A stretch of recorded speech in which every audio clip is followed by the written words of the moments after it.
యేసయ్యా నీకు స్తోత్రం. ఈ దీనుని ప్రార్థన నీ సన్నిధి చేసుకో. శ్రేష్టమైన దినంలో, నీ పరిశుద్ధ దినంలో, నీ మందిరంలో చేర్చి అయ్యా నాయన నీ ప్రార్థించుకునే కృపనిచ్చినావు. నీకు వందనాలు. ఇప్పుడు నీ బిడ్డలు మీ వాక్యాన్ని వినడానికి సిద్ధపడుతున్నారు. ఈ దీనుని మరుగు చేసుకొని మీ మాటలు నా నోటిలో ఉంచి వారికి అర్థమయ్యే రీతిగా మాట్లాడండి. దయచేసి ప్రతి బిడ్డ మీ వాక్యాన్ని గ్రహించి మీలో ఎదిగి ఫలించేటప్పుడు కృప చూపమని యేసు నామములో ప్రార్థిస్తున్నాము తండ్రి. క్రీస్తునందు ప్రియమైన బిడ్డలారా, మరి దేవుని వాక్యం వినండి. మీ అందరికీ తెలిసిన వాక్య భాగమే మరొకసారి చెప్తున్నా.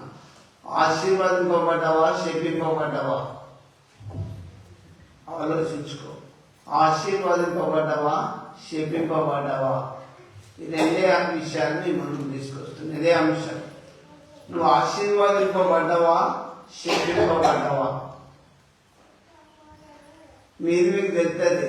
పాలల్లో నీళ్లు కలిపినప్పుడు లాక్టోమీటర్ అయితే అది ఉత్తరే చెప్పేస్తుంది నీళ్లు కలిసినాయి. ఆ పాలల్లో లాక్టోమీటర్ ఇట్లా పెట్టి చూస్తే అది లేపేస్తుంది నీళ్లు కలిపితే. నీవు ఈ భూమి మీద ఆశీర్వాదింపబడ్డావా లేదా శపింపబడ్డావా? నీ పనులను బట్టి, నీ క్రియలను బట్టి దేవుని వాక్యాన్ని నీ జీవితంలో అన్వయించుకొని ఒకసారి చూడు.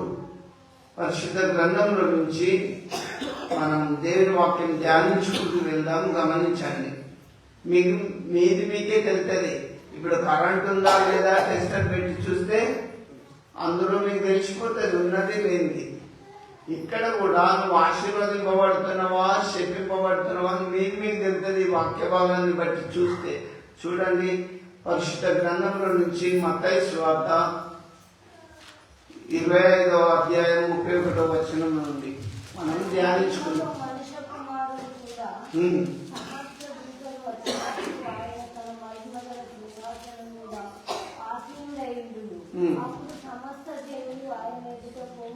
చూడండి, మనుష్య కుమారుడు తన మహిమతో వచ్చినప్పుడు ఎట్లొస్తాడు? సమస్త దూతలను వెంట పెట్టుకొని వస్తాడు.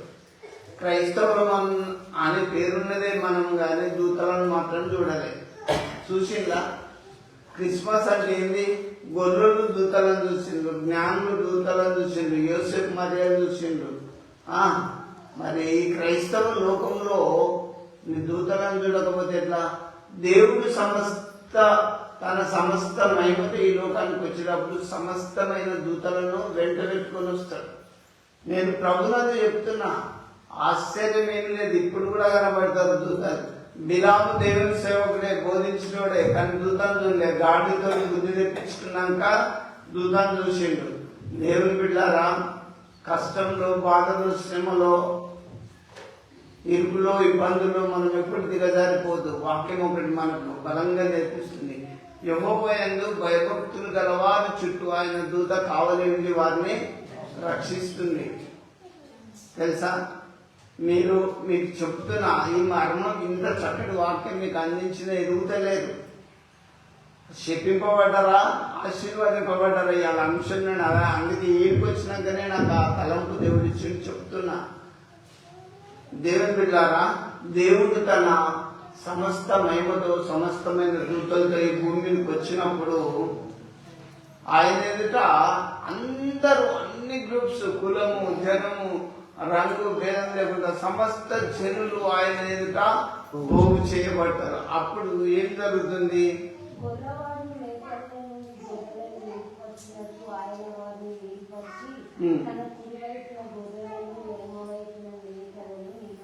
చూడండి, మనకు అర్థమయ్యే రీతిగా గొల్లవాన్ని తీసుకున్నాడు ఎగ్జాంపుల్. అమ్మా, గొల్లవాన్ని ఎగ్జాంపుల్ తీసుకొని మనలాంటి వాళ్ళకి దేవుని వాక్యం అర్థం కావాలి కదా. గొల్లవాడు ఈవినింగ్ కాగానే పొద్దంతా మేపుకొచ్చిన గొర్రెలను, మేకలను ఏర్పాటు చేస్తాడు. గొర్రెలు ఒక దిక్కు, మేకలు ఒక దిక్కు డివైడ్, 2 గ్రూపులు చేస్తాడు. ఆ రీతిగా దేవుడు నువ్వు విశ్వాసవా అవిశ్వాసవా, నువ్వు నిజంగా ప్రభులో ఉన్నావా లేదా అని దేవుడు డివైడ్ చేస్తాడు. ఎప్పుడు సకల గోత్రంలో వారు ఆయన ఎదుట పోగు చేయబడ్డప్పుడు. అప్పుడు నువ్వు ఆశీర్వదింపబడిన గుంపులు ఉంటావా, మరి శపింపబడిన గుంపులు ఉంటావా డిసైడ్ చేసుకో ఇప్పుడే. గొల్లవాడు గొర్రెలను మేకలను డివైడ్ చేసినట్లు, వేరుపాటు చేసినట్లు 2 గుంపులు చేస్తాడు. మేకలను ఒకవైపు, గొర్రెలను ఒకవైపు. ఇటు ఎటువైపు పోతావో యోచించుకో.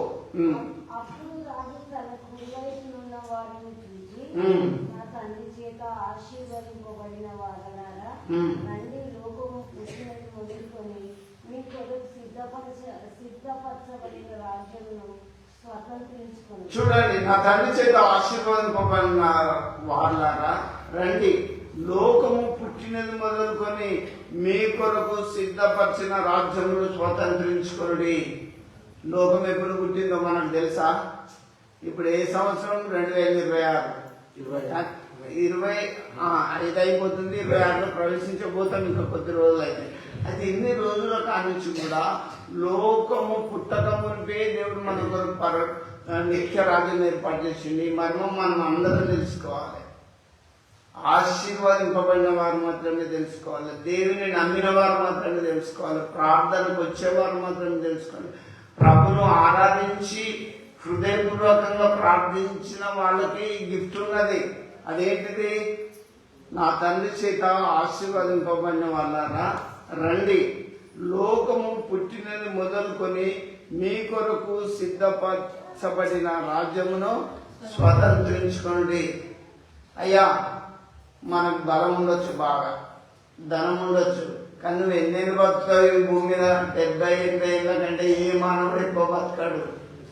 నువ్వు ఎవ్వరు అనగా లోకంలో ఉన్న చదువులన్నీ పూర్తి చదువుకోవచ్చు, అందరికంటే ఉన్నత స్థానంలో నువ్వు ఉండొచ్చు, కానీ మానవుని యొక్క ఆయుష్కాలం 70 లేదా 80. పేతురు దగ్గరికి వచ్చే వరకు మానవుని యొక్క ఆయుష్కాలం గడ్డి పూలాగా అయిపోయింది. ఉదయం పూచి సాయంత్రం రాలినట్లే ఉంటుంది బతుకు. 24 hours అయితే మనోళ్ళే ఎత్తి వాసన తీసేయండి అంటారు. అవునా? ఈ అశాశ్వతమైన లోకంలో దేవుడు ఒక బలమైన మాట ఇచ్చింది. లోకము పుట్టినది మొదలుకొని ఇప్పటి వరకు నేను మీ కొరకు సిద్ధపరిచిన ఆ రాజ్యానికి నువ్వు రావాలంటే మంచి పనులు చేయి. ప్రార్థనకు రమ్మంటే నేను ప్రభు వాక్యాన్ని బట్టి చెప్తాను. ఇక్కడ ఎంతమంది నోటి మాటలు బంధకాగానే తీసుకొచ్చి ఇక్కడ ఎత్తాను. నేను మధ్యరాత్రి వచ్చి చేయకపోతే నేను మనిషిని కాదు కదా. మీకు ఆ విషయాలు తెలివే కదా. ఎప్పుడు అంటే అప్పుడు వచ్చి బాధలో కష్టంలో వేదనలో ఉన్నప్పుడు వస్తారు, లేపుతారు. లేకపోతే మమ్మల్ని ఏం చేయలేదంటారు. నేను నన్ను కాదు, మీకు నిత్య రాజ్యంలో స్థానం కావాలి, అది సంపాదించుకోండి. కాబట్టి ఇంకా మీరు కంటిన్యూషన్ చదవండి 35 నుంచి. నేను ఆకలిగొంటిని, నాకు భోజనం దొరికింది, దప్పిగొంటిని, నాకు దాహం ఇచ్చింది, పరదేశమైంటిని, ఒక్కొక్కటి చెప్పు. నేను ఆకలిగొంటిని, నాకు భోజనం పెట్టింది. నువ్వు క్రైస్తవుడే కదా. ఎవరన్నా ఆకలిగొన్నప్పుడు బిడ్డకాడ అన్నం పెట్టినవా? చూడు, మనం ఇప్పుడు టెస్ట్ పెట్టి చూసుకున్నాం. నేను ఎవరికన్నా పెట్టి నా భోజనం నా లైఫ్లో చూసుకో. రోజు అన్నం అంటే అక్కలు చెల్లని నీకైనా అర్థం కావాలి. నేను ఆకలి కొంటిని, నాకు ఆహారం పెడుతుంది, దప్పి కొంటిని, ఎలాగైనా కొన్ని నీళ్ళు పోసినావా? ఇంకా పరదేశిన ఇంటిని నన్ను చేర్చుకుంటుంది, నేను పరదేశిన ఇంటిని నన్ను చేర్చుకుంటుంది. ఇంకా దిగంబరణ ఇంటిని నాకు బట్టలు ఇస్తే చాలు. ఎవరికన్నా మనం పండుగలకు క్రిస్టియన్స్ అంటే కొత్త బట్టలు తీసుకుంటాం, కానీ మనం ఎవరికన్నా ఇస్తానమ్మా? టెస్ట్ పెట్టి చూసుకోవాలి. ఈ పండుగ పేరు మీద నాకు సూటు ఇటు సూపర్ ఉన్నదని మనం సంతోషపడతాం. నాకు కొత్త బట్టలు ఉన్నాయని మనం ఎంజాయ్ చేస్తాం. కానీ వాక్యం ఏం చెప్తుంది? ఒక్క దిగంబరి కన్నా నీ జీవితంలో ఒక బట్టలు ఇచ్చినావా? ఎవరికన్నా ఆకలి దొరికినోనికి పిట్టడు అన్నం పెట్టినావా? దప్పికొన్నోనికి నీళ్ళు ఇచ్చినావా? అయితే ఇవన్నీ ఎవరు చేసిందంటే నా తండ్రి చేత ఆశీర్వదింపబడిన వాళ్ళు చేసింది. ప్లీజ్, ఇంకా టైం ఉంది, ఇంకా నీ మరణం కాలేదు. చచ్చిపోయినాక మనం లేచిపోయి చేద్దామా? చెయ్యం కదా. ఇంకొకటి కూడా ఒక మర్మాన్ని చెప్తున్నా. మనతో వచ్చేటి ఏంటి తెలుసా? పాపము పుణ్యము రెండే వస్తాయి సంటేలో. భూమి మీద నీ బ్రతకాలంలో ఒక మంచి పని చేసి ఆశీర్వదింపబడు. నేను దేవా నన్ను, నా కుటుంబాన్ని, నా పిల్లలను, నా సంసారాన్ని దీవించినందుకు నేను హెల్ప్ చేసిన, ఆకలి కొందరికి పిడికాడ అన్నం పెట్టిన, దప్పికొండకి నీళ్ళు ఇచ్చిన, దిగంబరికి ఒకసారి బట్టలు ఇచ్చిన అని చెప్పగలవా? దేవుని ఆ ధైర్యం మీకుందా? గుడికి వచ్చి అలడి అని చప్పట్టు కొట్టిండేనా? కాదు. సొసైటీలో ప్రార్థన అస్సలే వద్దు. దగ్గర బాగా గుర్తు పెట్టుకోండి. నువ్వు 24 గంటలు అల్లెలుగా అన్న ఒక్క రోజు బాగాడు. ఎందుకు నేను చెప్తున్నానంటే, ప్రభు వాక్యములు దిగు. ఆ మహిమ కలిగిన సింహాసనం ఎదుట సమస్త జనులు పోగు చేయబడతారు. అప్పుడు నువ్వు ధైర్యంగా, ప్రభా నేను చేసిన, ప్రభా ఎక్కడ చేసినావంటే ఒక దిగంబరి కనపడ్డప్పుడు నేను ఇచ్చిన, ప్రభా ఆకలి కూడా నేను ఇచ్చిన ధైర్యాన్ని చెప్పొచ్చు. తప్పు చేయనప్పుడు గురువుతో గుద్దులు ఆడొచ్చు. మన ఫేస్ లో తప్పు ఉందనుకో అంతటా ముఖం తెచ్చుకోవాలి. వింటున్నావా? దేవుని పిల్లరా, బయట ఉన్నవారు మీ క్రియలన్నీ కూడా దేవునికి బాగా తెలుసు.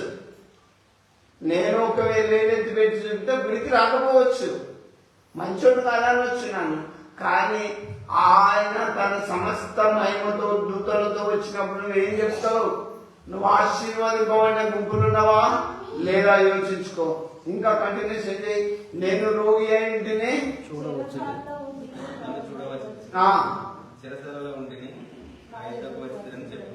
చూడండి, ఎవరన్నా మన వాళ్ళు బాగలేనప్పుడు పోయి చూసిందా, పరామర్శించిందా? ఏమాగా తీరావాలి గట్టినే కావాలనుకునే నేచర్. ఒక్కడు తప్పు చేస్తే వాడిని ఫాలో అవుతాం. యేసుప్రభుని ఎందుకు ఫాలో? మంచి మాటలు చెప్తుంది కదా. ఒక రోగి కొరకు ప్రార్థన చేయాలి. ఒకరు బాధలో ఉంటే వాళ్ళు ఒకరు ప్రార్థన చేసే అలవాటు మనం సంపాదించుకోవాలి. కానీ యేసుప్రభు ఏమంటాడు? ఈ వాక్యం చెప్తూ, నేను రోగి అయింటిని, నన్ను చూడవచ్చు. నేను సెన్సార్లో ఉంటిని, నా యుద్ధకు వచ్చి. ఇంకా ఎప్పుడు నీవు ఆకలి నిండుట చూచి నీకు ఆహారం ఇచ్చి, నీకు దప్పికొండుట చూచి నీకు దాహం ఇచ్చి, ఎప్పుడు పరదేశమయ్యేటట్టు చేర్చుకుంటుంది. చూడండి, నీతిమంతులు ఏమంటారు? ప్రభా నువ్వు ఎప్పుడు ఆకలి ఉన్నావు, నేను ఎప్పుడు నీకు ఆహారం పెట్టినా, ఎప్పుడు తప్పికొన్నావు, నేను నీకు ఎప్పుడు నీళ్ళు ఇచ్చినా, ఎప్పుడు దిగంబరు అయినా ఎట్లకు వచ్చినావు, నీకు నేను బట్టలు ఎప్పుడు ఇచ్చినా అని ఎవరు? నీతిమంతులు అడుగుతాను. వాళ్ళు చేసింది మర్చిపోయింది పని, వాళ్ళు చేసిన సహాయం మర్చిపోయిండు. దేవుని బిడ్డలారా, నువ్వు నీతిమంతుల గుంపులో ఉన్నావా లేవా యోచించుకో, ఆలోచించుకో. ఇంకా కంటిన్యూషన్ చేయండి. అందుకు రాజు మిక్కిలి అల్పులైన ఈ నా సహోదరులలో ఒకరికి మీరు చేసిపిడి కనుక నాకు చేసిపిడని నిశ్చయంగా మీతో చెప్తాను. చూడండి, దేవుడు ఏమంటాడు? మనము మిక్కిలి ఒక పేదోనికి, ఒక అల్పునికి చేసినాం అనుకో, అది వాళ్ళకి చేసినట్టు, నాకు చేసినట్టు అని దేవుడు సెలవిస్తుడు. మనము పేదలను చూస్తే చాలా ఏమున్నది అనుకుంటాం. ఈ లోకంలో పేదలైన మీరు ధన్యులు. వింటున్నా, నువ్వు ఇక్కడ సంపాదించిందంతా క్షణంలో మాయమైపోతాయి. యోగుని తీసుకోండి, ఆయన న్యాయవంతుడు, నీతిమంతుడు, భక్తిపరుడు. ఆ దేశం అనంతగా గొప్పవాడే, ధనవంతుడే. కానీ అదంతా ఒక్క క్షణంలో పోయింది. కొడుకులు బిడ్డలు ఒకటే రోజు చచ్చిపోయింది. ఇల్లు ఇట్లనే ఆస్తి అంతా వేరే వాళ్ళు చూసుకుని పోయింది. సంపాదించిందంతా పోయింది.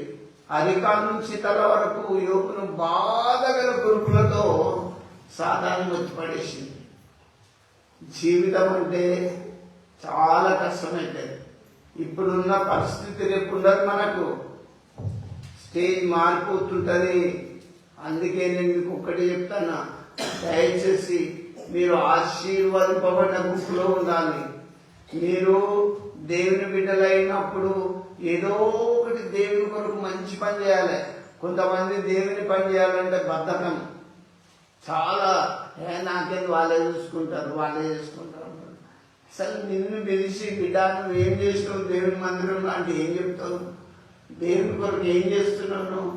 నేను బైబిల్ రాత్రి ధ్యానించేటప్పుడు హన్నా గురించి ఆమె 84 years ఉంటుంది, 84 ఏళ్ళు ఉంటుంది. ఇడువక ఉపవాసాలతోటి దేవుని సన్నిధిలో ప్రార్థన చేసుకుంటూ ఉంటారు. ఆమె పేరు బైబిల్ గ్రంథంలో వ్రాయబడ్డది. చూడండి, స్త్రీలలో మరియా దయాపత్రాలని శుభం. దేవుడు మరియను పరలోకం నుంచి చూసినప్పుడు భూమి మీద మరి ఒక్కటే దయగలది. ఇప్పుడు ఒక్కొక్క మనిషి పేరు చెప్తే అబ్బా అమ్మ చాలా మంచిది అని చెప్తాం. ఒకరి పేరు చెప్తే మంచి అనేది వచ్చినప్పుడు దేవుడు కూడా తెలిసిపోతుంది. మరియను చూసినప్పుడు ఈమె చాలా దయాప్రాప్తురాలు అంటే పేదల ఎడల ఈమె చాలా దయ చూపుతుందని అర్థం. దయాప్రాప్తురాలు అని శుభం, ప్రభు నీకు తోడైనాడని దేవదూతలు మాట్లాడింది. ఈనాటి క్రైస్తవ సమాజంలో దేవదూతలు వచ్చి మీతో ఇప్పుడు మాట్లాడుతున్నాయా లేవా? ఎదగలేదు, ఏం లేదు. నా డినామినేషన్, నా చర్చి, నా సంఘం నాది, ఇళ్ళకెళ్ళి అడ్డుకోకుంది, అందుకెళ్ళి రాకుంది. ఇది కాదు. లోపలికి దిగు వాక్యంలో పలికి నువ్వు ఆశీర్వదింపబడినవా, శపింపబడినవా యోచించుకో, ఆలోచించుకో. నీతిమంతులు ఆశీర్వదింపబడిన వారు, వాళ్ళు అన్న పెట్టింది మర్చిపోయిండు, నీళ్ళు ఇచ్చింది మర్చిపోయిండు. కానీ యేసు ప్రభు ఏమంటాడు, ఒక అల్పునికి చేస్తే నాకు చేసిండు. కాబట్టి మీరు నా తండ్రి చేత ఆశీర్వదింపబడిన వాళ్ళారా. లోకం పుట్టినప్పుడే నేను మీకు నిత్య రాజ్యం ఏర్పాటు చేసిన, అందులో మీరు పోవాలి. ఏం రాములు, ఈ లోకం 70 ఏళ్ళే అట్లే. ఆ తర్వాత 70 ఏళ్ళు అంటే మానవుడి యొక్క స్థితి, కళ్ళు కనబడే, పనులు వచ్చిపోతాయి, కాళ్ళు నడవరాదు, ఒక సాయం కావాలి, మన స్టేజ్ తప్పిపోతుంది. కాబట్టి దీపం ఉన్నప్పుడు ఇల్లు దిద్దుకో. దేవుడు మంచి ఉన్నప్పుడే నీ పూర్ణ బలంతో, నీ పూర్ణ శక్తితో, నీ పూర్ణ వివేకంతో దేవుని ఆరాధించు. నాకు బలం ఉన్నదాన్ని విర్రవేగి అడ్డగోలు పనులు చేసి పాపంలో నరకంలో కూలిపోకు, కాలిపోకు. ప్రభు అక్కడ చెప్తున్నా, కంటిన్యూషన్ చేయండి. అప్పుడు ఆయన ఎడమ వైపు ఉండు వారిని శపింపబడిన వారులారా, నన్ను విడిచి అపవాదికి. చూడండి, దేవుడు ఎడమ వైపు ఉన్న వారిని చూసిండు. గొర్రెలు ఏం చేస్తుండ్రు? గొర్రెలను మేకలను డివైడ్ చేస్తారు కదా. ఇప్పుడు యేసు ప్రభు డివైడ్ చేసిండు, మనకు అర్థమయ్యేటట్టు చెప్పిండు. కుడివైపున మేకలను గొర్రెలను చేసి ఆశీర్వదింపబడిన వాళ్ళారా అన్నాడు. ఎడమ వైపున మేకలను చేసి శపింపబడిన వాళ్ళారా అన్నాడు. నన్ను విడిచి అపవాదికి వాళ్ళు జీవితాలకు సిద్ధపరచబడిన నిత్యాగ్నిలోకి పోవును. చూడండి, శపింపబడిన వారి జీవితం ఎక్కడికి పోవాలి? నిత్యాగ్ని. ఎప్పుడన్నా నొప్పు కాలిందా మీకు? నొప్పు ఇట్లా ముట్టుకున్నారా? దాదాపు అందరికీ అనుభవం సుక్కు అంటది అనాలా. కానీ నిత్యాగ్ని, నువ్వు విమర్శించకపోయిన యేసు ప్రభు నిజమైన దేవుడు, నువ్వు నమ్మినా నమ్మకపోయిన యేసు ప్రభు రియల్, ఆయన ఉన్నవాడు. Jesus for all. యేసు ప్రభు అందరికీ దేవుడు.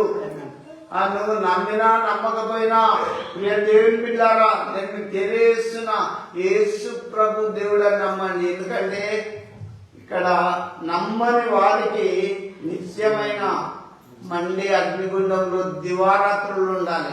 చిన్న నుప్పురవ గిడబడితేనే సురుకుమనుకుంటేనే తట్టుకోలేము.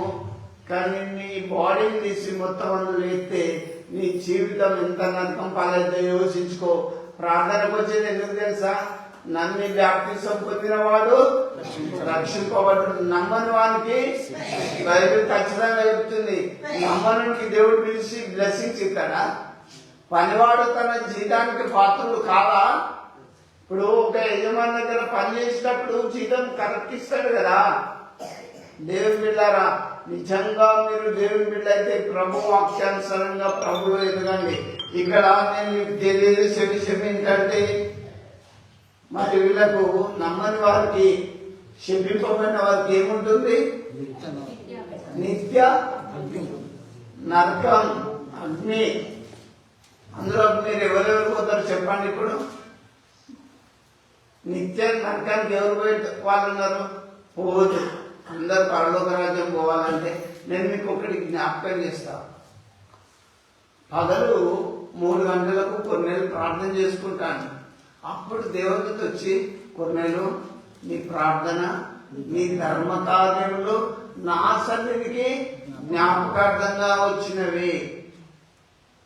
ఎప్పుడన్నా ఈ మాట చెప్పింది ఎవరు? దేవదూత వచ్చి చెప్పింది. అయ్యా, పాస్టర్లే కావచ్చు, బిషపే కావచ్చు, పేరు పక్కకు రెవరెండే కావచ్చు, డాక్టర్డే పెట్టుకోవచ్చు, అసలు నీ జీవితంలో ఎప్పుడైనా దేవదూత వచ్చి ఇట్లా చెప్పిందా? ఏమమ్మా, సంఘ పెద్దలమే కావచ్చు, ఎల్డర్స్ కావచ్చు, పాట క్రైస్తవం కావచ్చు, చూసిన దూతలను ఈ బ్రతుకులో ఇంకెప్పుడు చూస్తారు? ఆ 2వ రాజుల్లో అప్పుడే చూస్తావా? అప్పుడు జడ్జిమెంట్ అవుతుంది, అప్పుడు తీర్పు అవుతుంది. ఆ తీర్పు సమయంలో ఆ దూతలు దేవుని ఎదుట తీర్పు తెచ్చేటప్పుడు అప్పుడే చూస్తావా? ఈ భూమి మీద నుంచి కొన్నేళ్ళు తీసుకుంటే, కొన్నేళ్ళు ఒక ఆఫీసర్, ఆయన శతాధిపతి, 100 మంది ఒక పోలీస్ ఆఫీసర్, పెద్ద ఆఫీసర్. ఆయన తన ఇంటి వారందరితో కూడా భయభక్తులు కలిగి దేవుణ్ణి ఎల్లప్పుడూ ప్రార్థన చేసేవాడు. ఎంత మంచి అలవాట్లు సంపాదించుకున్నాడు. అమ్మా, ప్రార్థన అంటే చర్చి కంటే లేకొస్తాం. ఈ ఊరోలో చెప్తున్నా, పొరుగు రోజులంటే వాళ్ళు ఎంతో దూరం నుంచి వస్తారు. కాబట్టి దేవుని పనన్నా ప్రార్థనన్నా నెగ్లెక్ట్ చేసేవాళ్ళు చాలా మంది ఉన్నారు. దేవుడు మనం ఎట్లా యాక్సెప్ట్ చేస్తాడో నాకు తెలియదు. ఎందుకంటే ఇక్కడ కొన్నేళ్ళు తీసుకుంటే, కొన్నేళ్ళు నీ ధర్మ కార్యములు ఇవన్నీ కూడా దేవుని సన్నిధికి జ్ఞాపకార్థంగా వచ్చిన కానీ దేవుడు తన దూతను పంపికొన్నటువంటి డైరెక్ట్ గా చెప్పించింది. అయ్యా, ఎప్పుడన్నా మీతో దేవుని దూతలు వచ్చి మాట్లాడినా అని అడుగుతున్నా. నీ కార్యక్రమం గురించి, నీ పరిస్థితుల గురించి అది నిజంగా చెప్తున్నా. అప్పుడే కాదు, ఇప్పుడే వచ్చి చెప్తాయి దేవదూతలు. వింటారా?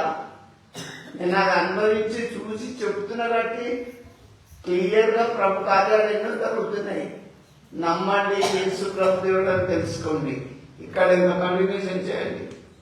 నేను పరదేశంలో చేసుకోలేదు, దిగంబరుని ఇంటిని నాకు బట్టలేదు, చిరకాల ఉంటిని మీరు నన్ను చూడరాలేదు. చూడండి, నేను దిగంబరుని ఇంటిని, నాకు బట్టలు ఇయ్యలేదు. అయ్యా, నీ పేరు పెట్టి ఒకవేళ నేను చిట్టా ఇప్పి చూస్తే నీ అకౌంట్ లో అసలు ఎప్పుడు నువ్వు మంచి పని చేయలేదని దేవుడు అంటే మన ఫేస్ ఎట్లుంటుందిగా. నేను దిగంబరునైనా ఎప్పుడు ఒక్కరికి బట్టలు వేయలేదు, రోగినైనా ఎప్పుడూ చూడరాలేదు, దప్పికొన్నా ఎప్పుడు నీళ్ళు ఇయ్యలేదు. ఎవరు వీళ్ళంతా శపింపబడిన వారు, ఏ మంచి పని చేయరు. ఒక మంచి పని చేయడానికి వాళ్ళ చేతులు రావు. దేవుని బిడ్డలారా, నేను మీకు ప్రభు వాక్యాన్ని పట్టిస్తున్నా. అప్పుడు శపింపబడిన వారు ఏమంటారంటే, ప్రభా, నువ్వు ఎప్పుడు తప్పికొన్నావు, ఎప్పుడు ఆకలి కొన్నావు, ఎప్పుడు దిగంబరమైన ఎద్దకు వస్తే నేను నీకు ఇయ్యలేదు అని అంటే, ఒక అల్పునికి చేస్తే నాకు చేసినట్టే అన్నాడు. వీటిలో జ్ఞానులు బంగారం సాంబ్రాన్ని బోలం తీసుకొచ్చి అప్పుడు ఇచ్చింది. ఇప్పుడు మనం ఎవరికి క్రిస్టమస్ సందర్భంగా ఒక అల్పులకు, పేదలకు చేస్తే చాలా బ్లెస్సింగ్స్ వస్తాయి, మీకు నిత్య రాజ్యం ఉంటుందని వాక్యమే చెప్తుంది. వింటున్నా? నిత్య రాజ్యం కావాలంటే పేదలకు మనం హెల్ప్ చేయాలి. కానీ దేవుని బిడ్డలారా, ఒక్కసారి మనం ఏ గుంపులు ఉంటావో, ఆశీర్వదింపబడ్డావో, శింపింపబడ్డావో ఇప్పుడు దీన్ని బట్టి మీరు చూసుకోవచ్చు. ఇంకా కంటిన్యూషన్ చేయండి. అందుకు ఆయన, మిక్కిలి అల్పులైన వీరిలో ఒకరికైనా నాకు చేయలేదని మీతో నిశ్చయంగా చెప్తున్నానని వారితో అన్నారు.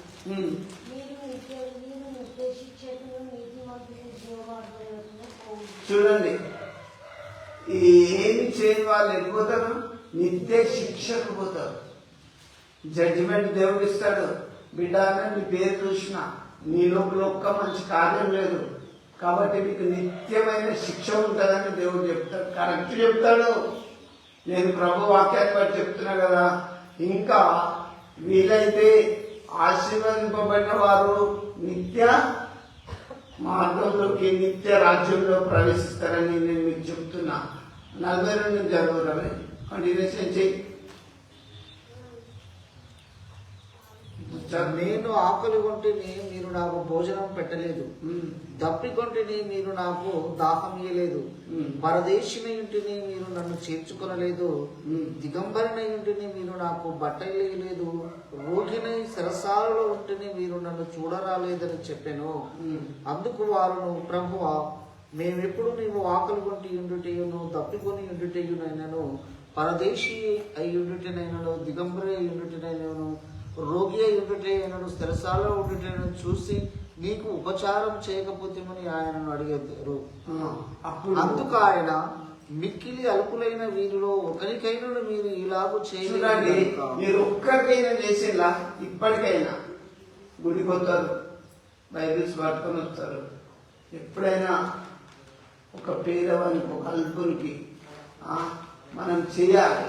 చేసినప్పుడు మన ధర్మ కార్యంలో దేవుని సన్నిధికి పోతాయి. నేను మీకు ఒకటి జ్ఞాపకం చేస్తా. అదే 26వ అధ్యాయం, సేమ్ అందులోనే మత్తయి సువార్త 26వ అధ్యాయం 6వ వచనం నుంచి, ఒక స్త్రీ విలువ గల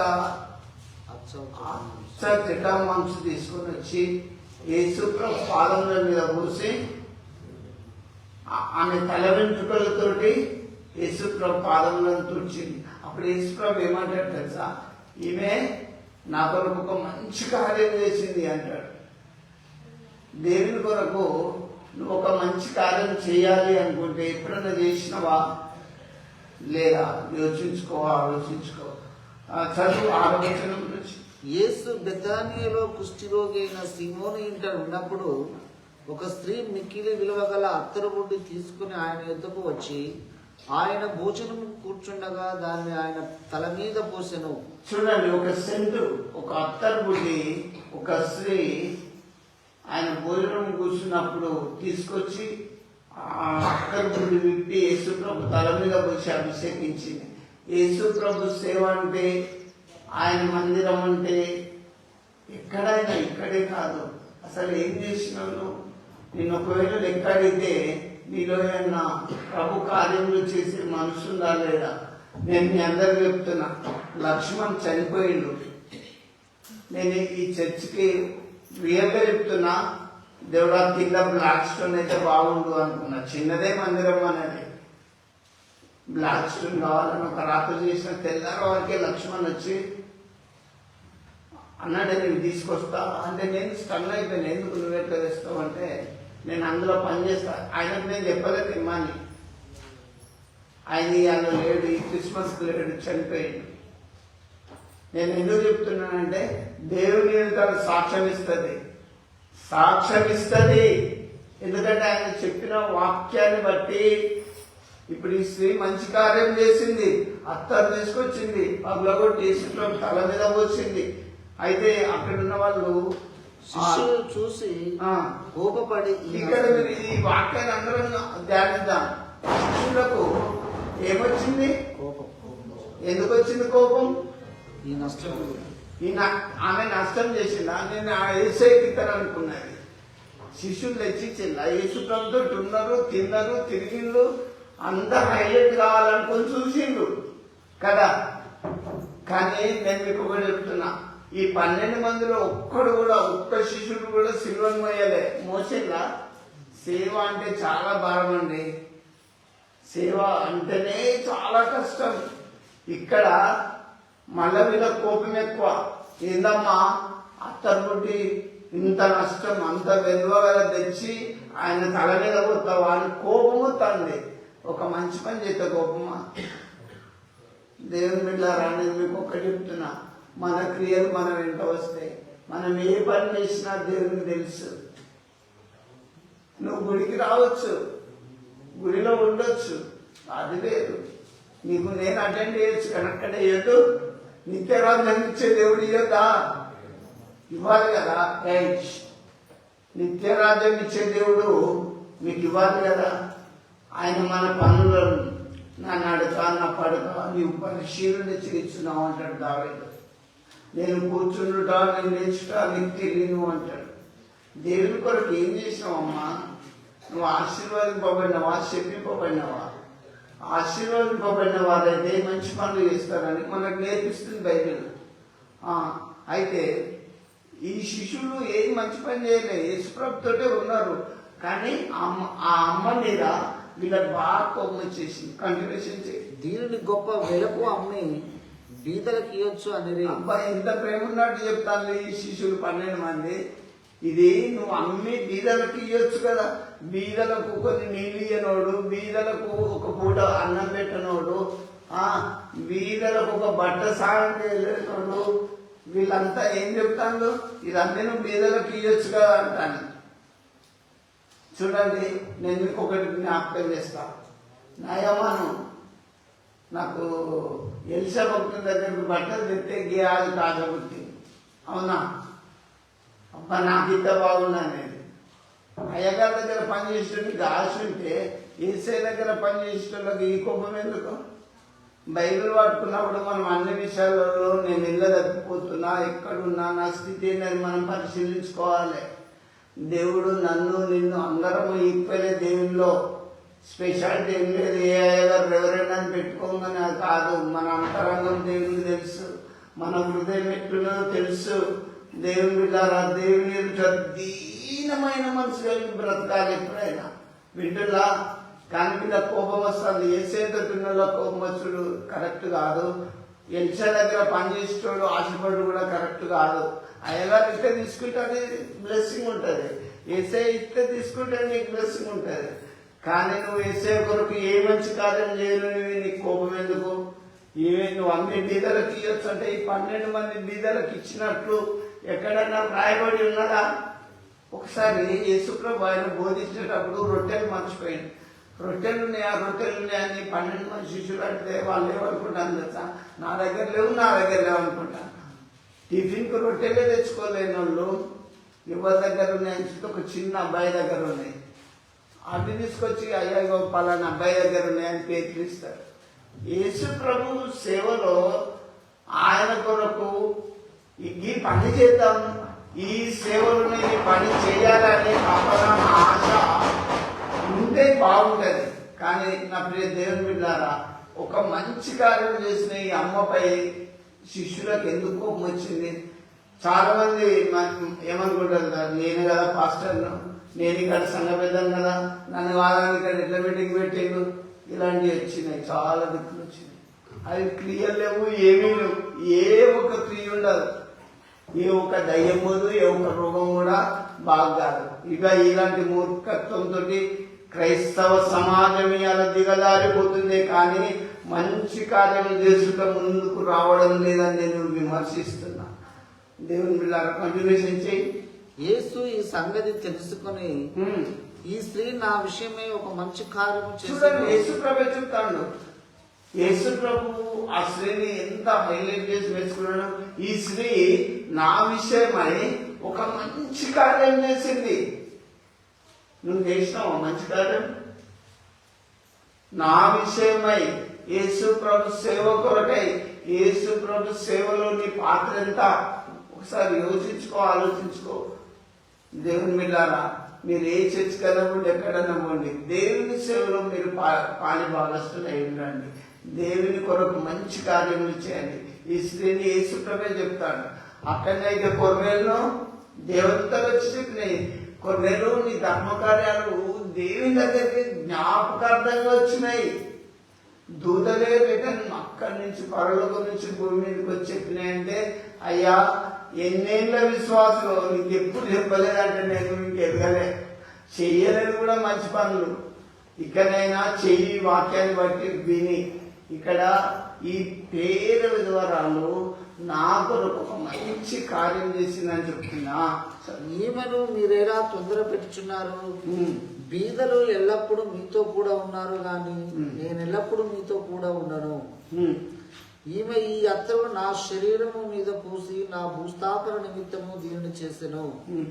సర్వలోకమందు ఈ సువార్త ఎక్కడ ప్రకటించబడునో అక్కడ ఈమె చేసినది ఈమె జ్ఞాపకార్థంగా ప్రశంసింపబడునని. చూడండి ఎంత బ్లెస్సింగ్ ఇచ్చారు. సర్వలోకంలో ఈమె చేసింది అంత జ్ఞాపకార్థంగా ఉంటుంది. సర్వలోకం భూమి ఇక్కడి నుంచి ఎక్కడ ఉందో అంతటా కూడా ఈమె చేసిన మంచి పని జ్ఞాపకార్థంగా ఉంటుంది. మీరు ఏం చేసిండ్రు? పేదలు ఎల్లప్పుడూ మీతోటే ఉన్నారు. అలా చేయండి పోయి మీరు మీ దగ్గర ఉంటే. ఒక ధనవంతుడు ఏం చేసిందంటే, అయ్యా నాకు నిత్య జీవం కావాలి, నేను నిన్ను ఫాలో అవుతా, నిన్ను వెంబడిస్తా అంటే యేసుప్రభు ఒక మాట అన్నాడు, నీకున్న నమ్మి నన్ను వెంబడించాడు. సేవ అంటే కార్లు, మోటార్లు, స్కూటర్లు వాటి సంపాదన కాదు, ఆత్మల భారం కావాలి. తెలుసా? ఇలా ఏసీ కార్లో పోతే నీడెట్లా పడుతుంది? పేదలకు చదువు రాదు, ఆయన నీడబడ్డప్పుడు రోగులు బాగుపడ్డారు. తెలుసా? బైబిల్ గ్రంథం చూడండి, ఆయనకి చదువు రాదు, ఆయన సువార్త సేవ చేస్తే ఇక్కడ నీడ పడితే రోగులు బాగుపడ్డారు. ఆ వీధులలో ఉన్నటువంటి ఆ ఇళ్లలో వాళ్ళను వీధులలో తీసుకొచ్చి అయ్యగారు ఇకపోతాడు, పేదలు గారు నీడ పడుతుందేమో బాగైతారని వీధుల్లో కొన్ని నిల్చున్న పెట్టిన పౌలు కూడా సేమ్ అట్లనే. నేను మీకు ఎందుకు చెప్తున్నానంటే, దేవుని నుంచి శక్తి పొందుకోవాలి, దేవుని ఆజ్ఞ ప్రకారంగా మీరు ఉండాలి, దేవుని వాక్యానుసారంగా నీకు ఇచ్చిందంటే ఒక పేదోడికి గింతనైనా హెల్ప్ చేయండి. బ్రతుకులో 70 ఏళ్ళ బ్రతుకు కదా, ఎప్పుడన్నా కొంచెం చేసి అయ్యా నేను కూడా చేసినాని నీ చేత నాకు ఆశీర్వాదాలు కావాలని పరలోకం సంపాదించుకోవాలని నేను ప్రభు వాక్యాన్ని బట్టి చెప్తూ ముగిస్తున్నా. నువ్వు ఏ గుంపులు ఉన్నావో, ఆశీర్వాదింపబడ్డవా, చెప్పింపబడ్డవా, యోచించుకో, ఆలోచించుకో. దేవుడు నిన్ను ఆశీర్వదించును గాక. ఆమేన్. ప్రార్థించుకుందాం. మహోన్నతుడైన దేవాలయ స్తోత్రం. ఈ దేవుని నన్ను జ్ఞాపకం చేసుకో, ఒక మంచి పని చేయటం కొరకు మీ సేవలు నన్ను వాడుకేసాను తండ్రి. నేను నా బ్రతకంతా మీ చేతికి సమర్పిస్తాను అయ్యా. లోకం వైపు కాదు, జనం వైపు కాదు, సంఘం వైపు కాదు, నీ వైపు చూస్తూ జీవితయాత్రలో ఇంతవరకు నడిపించినావు, మీకు స్తోత్రం అయ్యా. నువ్వు వచ్చినప్పుడు నిత్య రాజ్యం నాకు, నా సంఘంకు కూడా వచ్చిన బిడ్డలందరికీ అనుగ్రహించమని ప్రార్థిస్తున్నాను దేవా. ఇదిగో తండ్రి, వాక్యమైన ప్రతి ఒక్కరు నీ రాజ్యానికి వారసులవటం హెచ్చరించి నడిపించమని, ఈ దేవుని మరుగు చేసుకోమని నజరేయుడైన యేసు నామములో అతి నేను ప్రార్థిస్తున్నాము తండ్రి. ఓకే.